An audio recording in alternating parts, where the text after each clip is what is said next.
But we're going to go into this portion, insight on wisdom. But just remember your humble friend, Zacar been done. If you feeling nice and you want to make another one of those, I want to thank Sister Lena for sending it, for bringing it, for delivering it in one piece.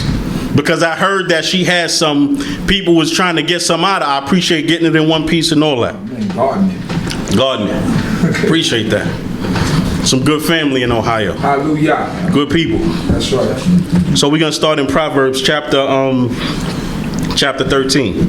You know, one of the things that, and again, you know, it's our duty to talk about the different things that's going on in these days and times, and to try to compare it to the books that the things that the Most High God left on record, so that we could kind of understand and we can have a better understanding of that wisdom that they talking about here. I know a lot of times when we come up and we talk about things, a lot of times we might seem like extremists, or we seem like anti-American. But we have to point out the subtleties and the things that we're being taught in these days and times. One of the things that I want you, like the commercial that Chief Uziel saw this morning, what you called it? No labels. No, love has no labels. Yeah, love has no labels. Love has no labels. But I never saw that commercial. Apparently they don't pay that commercial on MSG. But I never saw it. But if you notice, in all of the scenarios that he mentioned, he did not mention a scenario of two white men. He didn't mention that. Was that a part of it? Nope. He also didn't mention a scenario of the sister with this multiracial dude. Right. But he never mentioned a scenario of a white female with a black dude. Because certain things they don't push. They want to push certain things on us to make us seem a certain type of way. But they don't want to give that same impression for their people. That's right. During the New Year's Eve marathon, they had the New Year's Eve marathon of the A-Team. Anybody remember the A-Team? Yeah. Who watches? Listen, I used to watch the A-Team religiously. That's right. That's right. Religiously. Sir. If you ever notice, the only black person on the A-Team, It's a man. he was, not only was he the lowest rank out of all four, He was the cop. he was just all brute strength. Wasn't smart. I was watching one episode where they pulled him out of a coffin, because you know Mr. T don't like to fly. For anybody who don't like the A-Team. I mean, not familiar with the A-Team. Mr. T don't like to fly.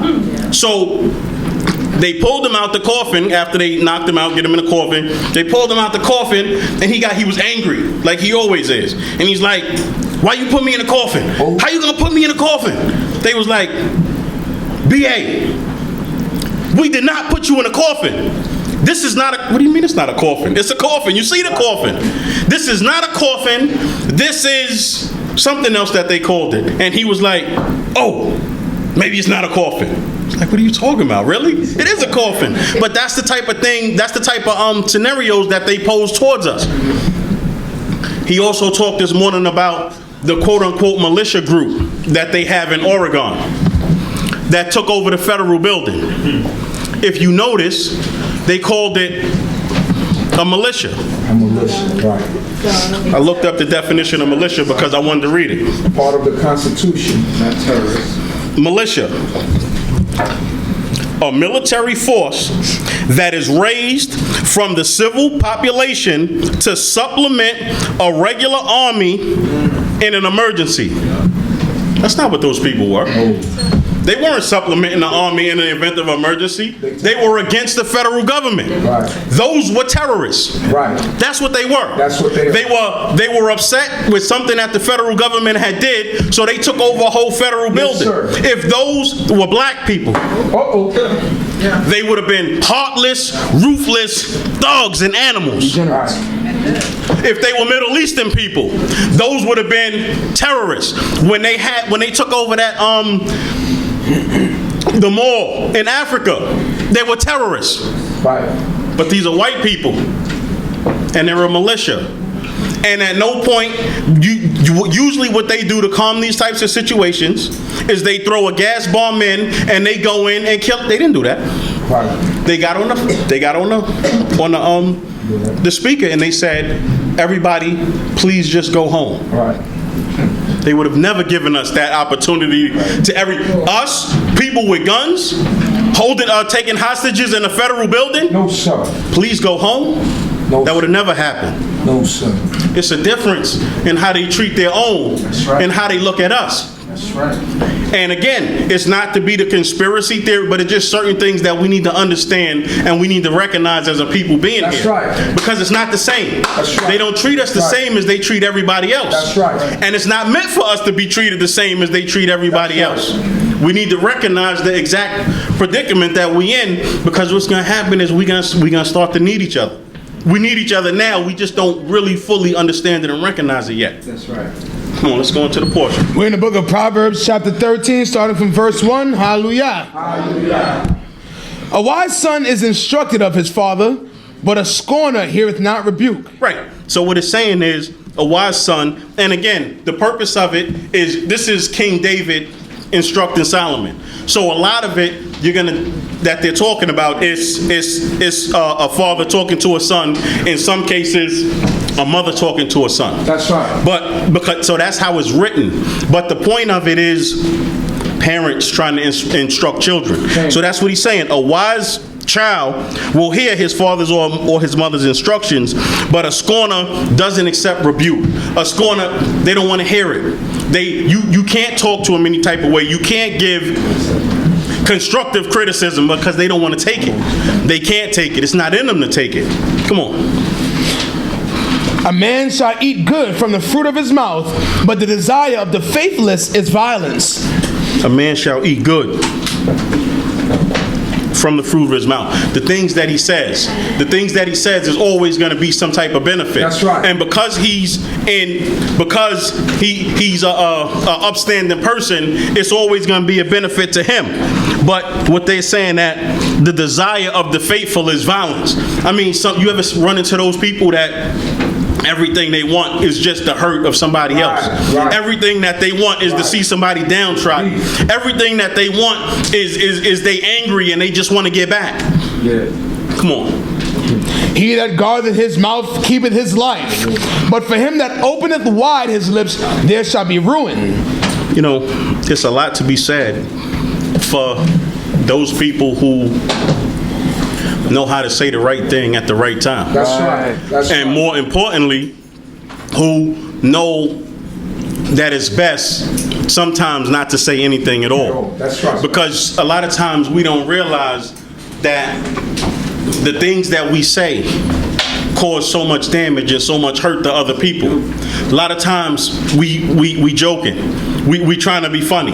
Sometimes we trying to be funny with that little kind of mean kind of cut that we kind of throw in there too. And we don't realize the damage that just the words of our mouth cause to other people. You don't really know a lot of times what other people are going through when we make the comments that we make. When we tell somebody, "Oh man, why your shoes look like that? Your shoes is talking," and everybody is laughing. But you don't know that might be the only pair of shoes that person has. Right. And you just really don't know. So a lot of time, and what it says is, he who guards his mouth keeps his life. But he who open wide, he talks. She talks. She can't stop talking. He can't stop talking. Mouth run like dishwater. Hurting everybody's feelings in their way. And we need to be considerate of the things that we say when it relates to other people. Right. Come on. Verse 4. The soul of the sluggard desireth and hath nothing, but the soul of the diligent shall be abundantly gratified. You know those people? A lot of time we've been those people. I know I've been that person.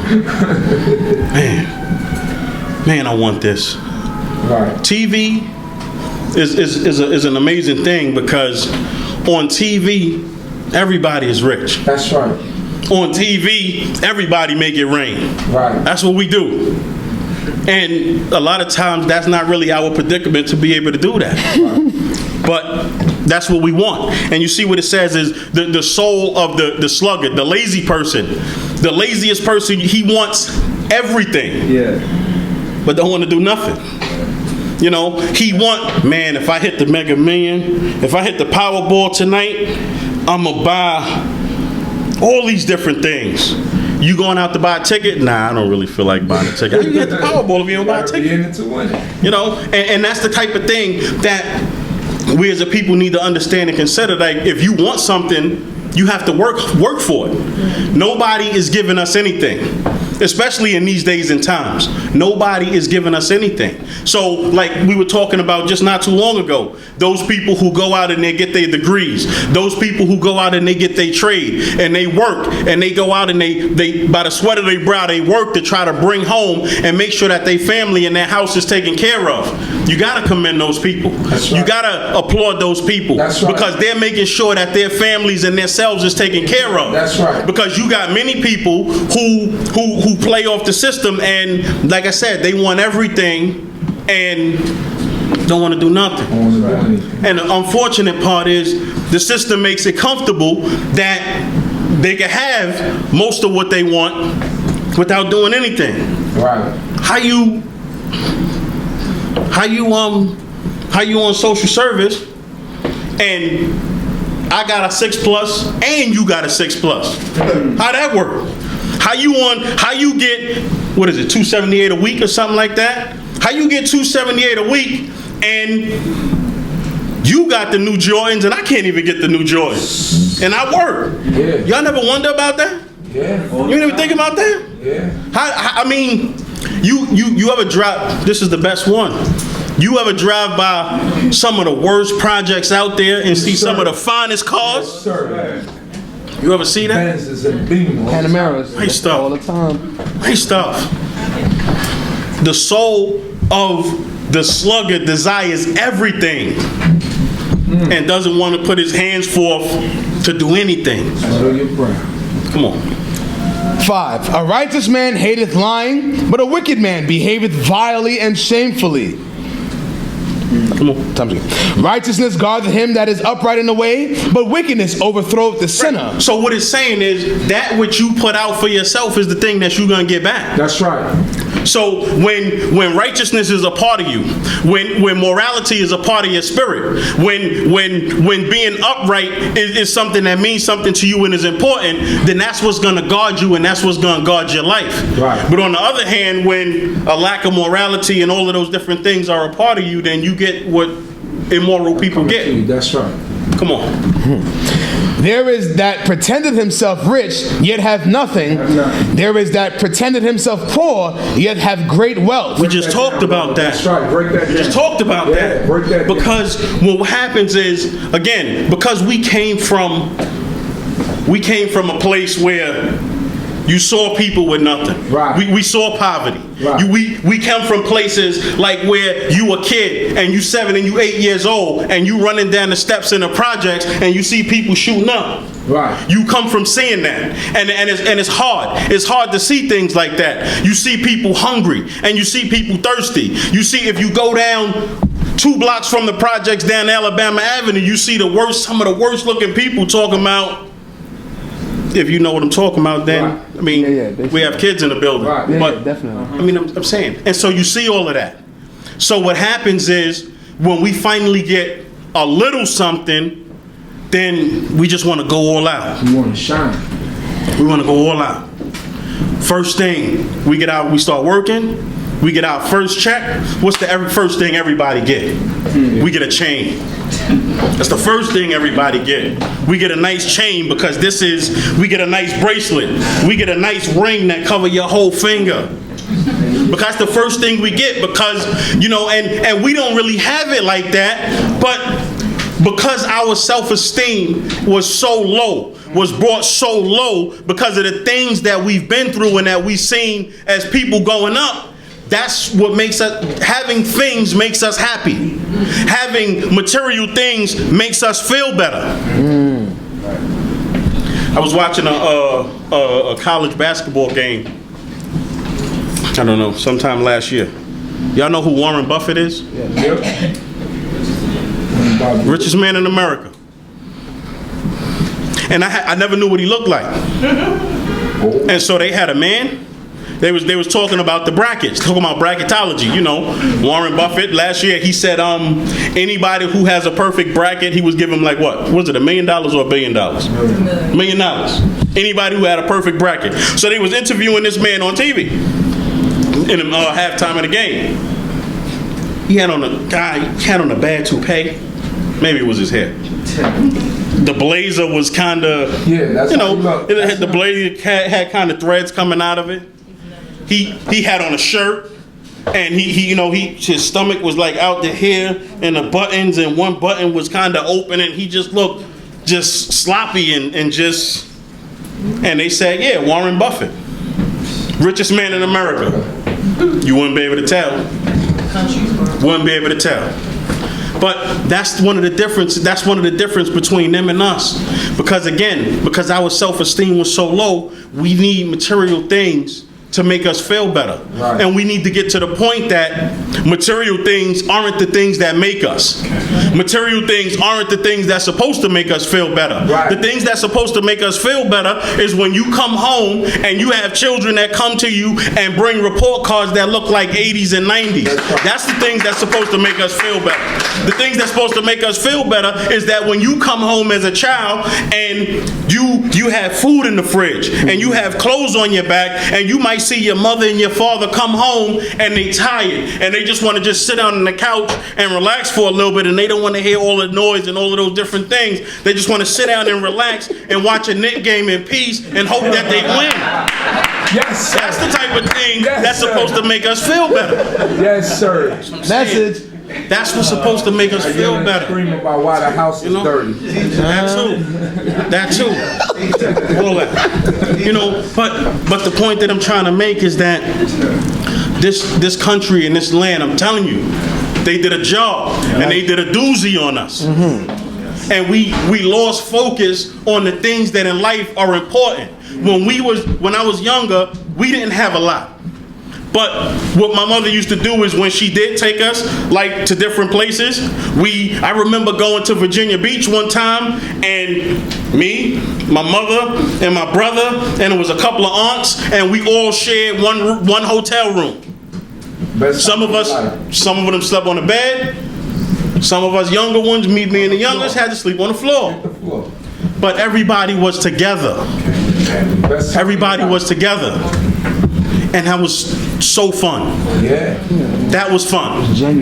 That brought about happiness, because at that point you understood that even though my mother didn't have much, she did what she could. Hallelujah. And it showed that she cared. Hallelujah. That's right. That's right. Showed that she cared. That's right. That's what we need to get back to. We need to get back to understanding that when parents are working hard for us, or in turn, children are working hard for us to do just one little thing to make our lives a little bit easier, that we understand and we appreciate that. Come on. Verse 8. That's right. The ransom of a man's life are his riches, but the poor heareth no threatening. Because you can't take nothing else from them. Right. The thing with people who have money and riches is that they feel like the money could get them out of trouble. Right. The money is their answer. But with the poor people, there's no threat that you could give them, because there's nothing else you could take from them. All he has is the integrity. Come on. The light of the righteous rejoiceth, but the lamp of the wicked shall be put out. That's right. By pride cometh only contention, but with the well advised is wisdom. You know, the pride that they talking about here is The bad pride. Right. Not the good pride. Right. Not the good pride in where you come from. Not the good pride in the things that the Most High gives you. Not that pride, but the bad pride where it doesn't allow you, where your pride and your disposition and your personality doesn't allow you to be able to hear certain things. Yeah. Even though somebody is trying to bring something to you clear, you can't hear it because your spirit just won't allow it. You know, last couple of weeks, I've been doing a little bit of research on this whole calendar thing and the phases of the moon, and if you really look at it, the science actually proves exactly what's written in the Tanakh. You remember that portion? And where David was talking to Jonathan about the new moon and dinner and so on and so forth, and they indicated to you, and they indicated that first day, second day, third day, we're kind of giving you the impression that the new moon can last up to 3 days. Yeah. If you look at and you research the science and the science behind the phases of the moon, you'll realize that tells you the same thing. That the new moon is actually up to 3 days. The whole calendar issue. When you talk to people, it's important because, like, you'll see what different people do, and you realize, and you compare it to kind of what you do. I was talking to a Muslim gentleman at work, and he was telling me about Ramadan. And he said, because it was actually my employee, because he was asking me for the day off. But he said to me, I don't know which day off I'm going to need. So I asked him, well, what do you mean? He said, because what we do is we watch for the sighting of the moon, and as soon as we see the first crescent of the moon, that first light, that's when we know that Ramadan is going to start that following day. So then I looked it up, and that's actually what Muslims have been doing for centuries. That what they do, and if I'm not mistaken, I think it's called Hilal or Hilal. Right. That they watch for the first crescent of the moon, and that's how they determine when Ramadan is going to start. Right. That's how, for us, that's not consistent with what's written in the book and how we do things.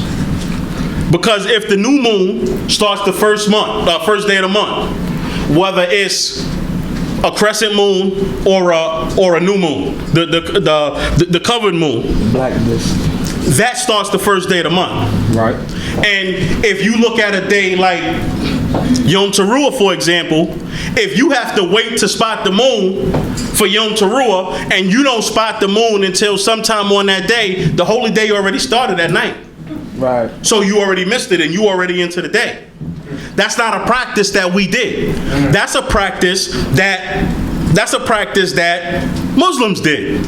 And that for whatever reason, we picked up that practice, but that practice has nothing to do with us. No.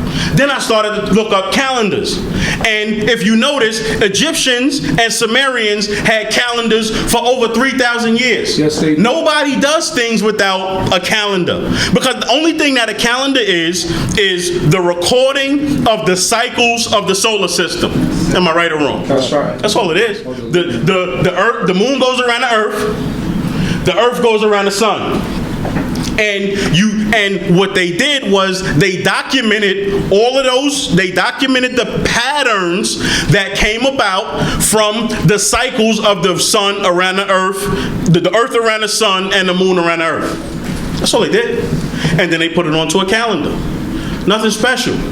Nothing outlandish, nothing, But for whatever reason, we like to come and we like to come up with something new and something different. But just like it says in Ecclesiastes, there's nothing new under the sun. Right. This whole thing about looking for a crescent moon, which only Muslims do, is something that they've been doing for hundreds of years. It has nothing to do with us. Nothing to do with our culture. Nothing to do with our history. Come on. Verse 11. Wealth gotten by vanity shall be diminished, but he that gathereth little by little shall increase. Hope deferred maketh the heart sick, but desire fulfilled is a tree of life. Right. You know how you waiting for something? You just waiting. You just waiting for something, and it's like you waiting for it to the point that, it just starts to make you sick because you've been waiting so long. But once it comes, then, oh man, how sweet it is. You've been waiting. All right, I wonder what he gonna get me for my birthday. What are you gonna get me for my birthday? I've been dropping the little hints. I've been telling them I wanted that 6+. I've been telling them I wanted that 6S. I've been dropping it. Let me see if he gonna hear me. Oh man, why is he, the day is almost over. Why I ain't get my flowers at work yet? I'm about to be leaving soon. Everybody need to know that my East recognize that it's my birthday. Everybody need to know that. I'm gonna do a little overtime today. Make everybody stay late. That hope deferred. You waiting. And then when it finally come at 5:02, yeah, y'all, my man got me my flowers. Happy birthday to me. Happy birthday. You know how it is. That's all they talk about. Come on. Verse 13. Whoso despiseth the word shall suffer thereby, but he that feareth the commandment shall be rewarded.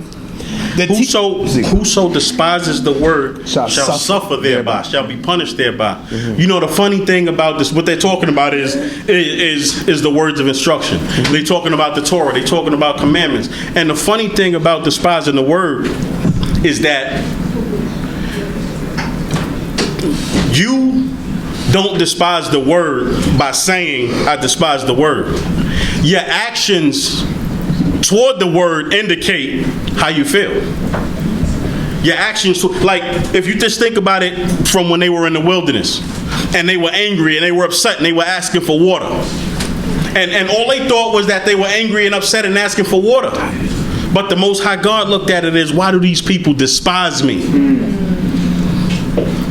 We need to be careful about the things we say. Be careful, because Most High God look at things a little bit different than we do. A lot of times we just look at it as, this is my own, I'm going to go into my Freud now. This is my own self-gratification that I'm trying to achieve. That's right? Then you just oh man, I hate me to call you out like that. Come on, I know that's Psych 101, but come on, that's it, right? Somebody, Naya, help me out. You sure? You sure? Or you just saying that so I stop? Come on, let's go. Roll on. I got you. Verse 14. The teaching of the wise is a fountain of life to depart from the snares of death. Right. So what they telling you is the teachings, the sentence that you get is a fountain of life. It's telling you how we need to conduct ourselves. It's going to give us the things that we need in order to make it through life. That's what the teachings is going to give us. It's going to teach us how to deal with people. It's going to teach us how to deal with our families, and that's going to be the fountain of life. That's going to be the key to good life for us. Come on. 15. Good understanding giveth grace, but the way of the faithless is harsh. It says, good understanding giveth grace, but the way of the faithless is tough, because it's just like how they would tell you, if you don't see, then you're gonna fail. And if you have to go through life learning the hard way, you're gonna have a hard life. A lot of times we as people need to kind of take the experiences that others have gone through and that they talk about and apply that to our lives, so that you don't have to go through some of the things that people who had that hard life already went through. That's right. If you think about it, in the 60s, I'm sure most of us don't want to go back to the 60s to experience what the fight that black people had to fight in order to have some of the liberties that we have right now. Because I know as tough as we think we are, and yeah, nobody wouldn't have, I would have, but that one taste of that cow whip across your back, or one taste of that fire hose or them dogs, then you would have started to think a little bit different. That's right. Come on.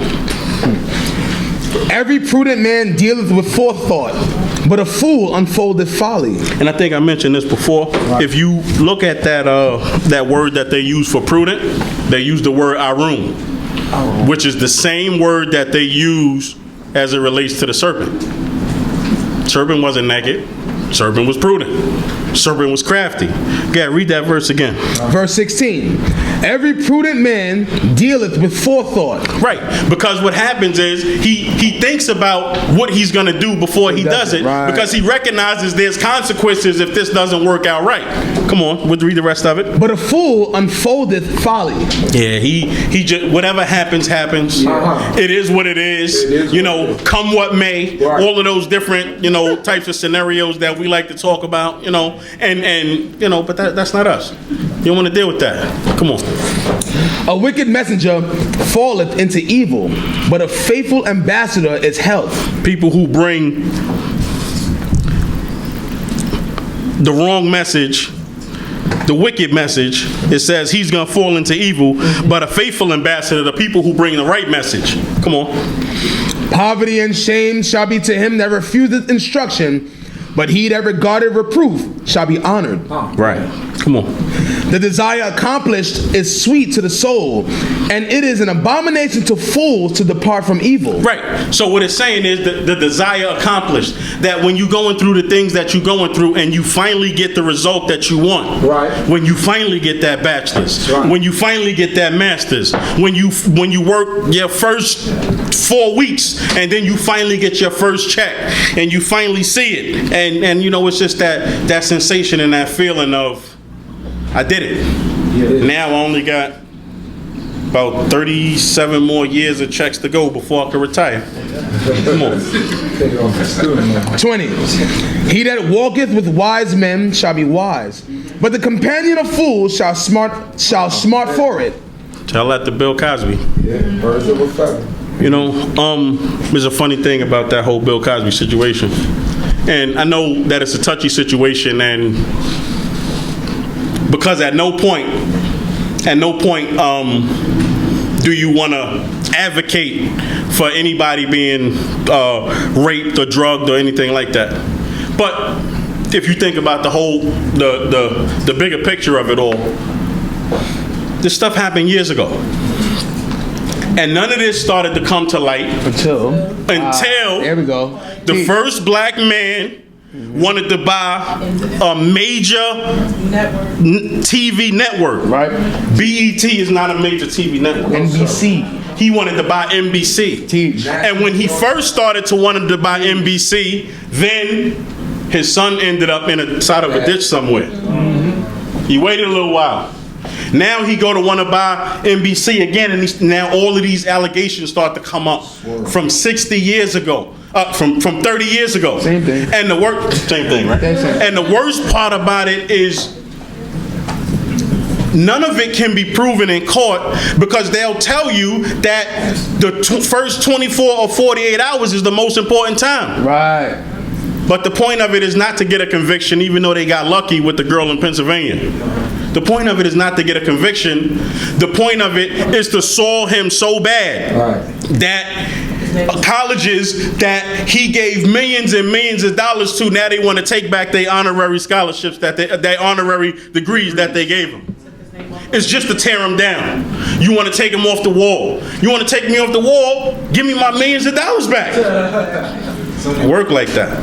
Come on. That's right. Verse 21. Evil pursueth sinners, but to the righteous good shall be repaid.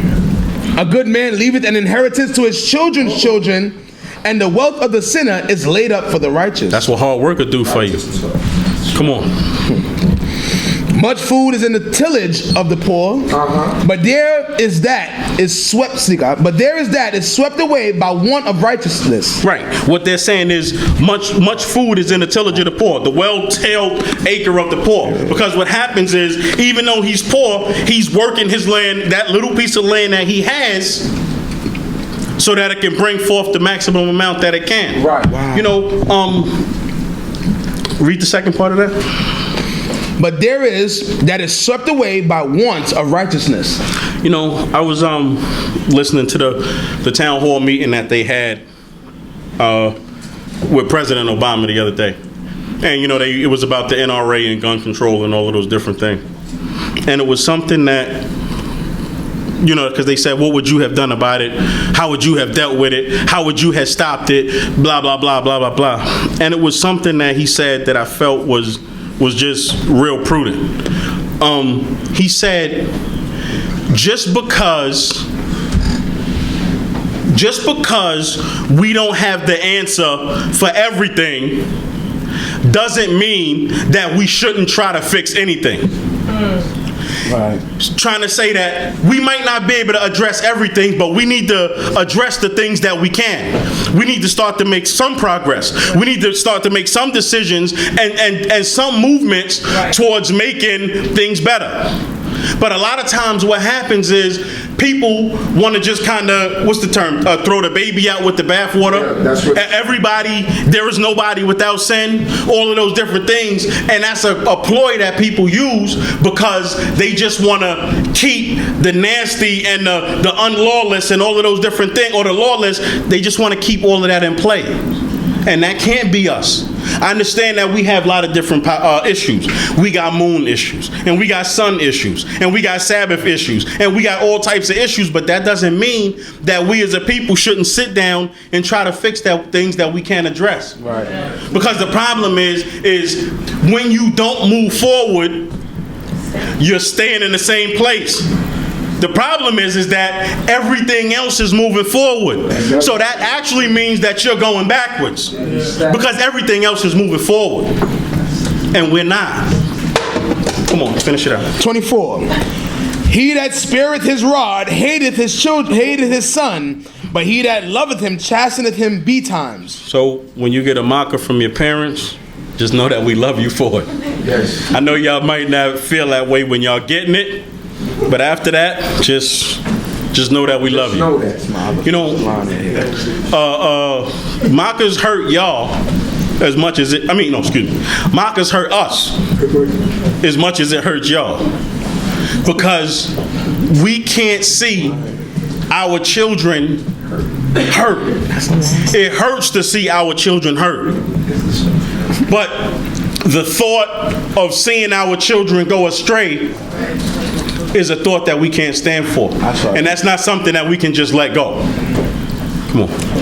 The righteous eateth to the satisfying of his desire, but the belly of the wicked shall want. Hallelujah. All honors, praises, respect, acknowledgement, and thanks I offer unto the great King of the universe, to the God of our fathers, to the God of Abraham, the God of Yitzchak, and the God of Yaakov, thanking him for all things and everything. Shabbat shalom l'kol. Shabbat shalom. Torah.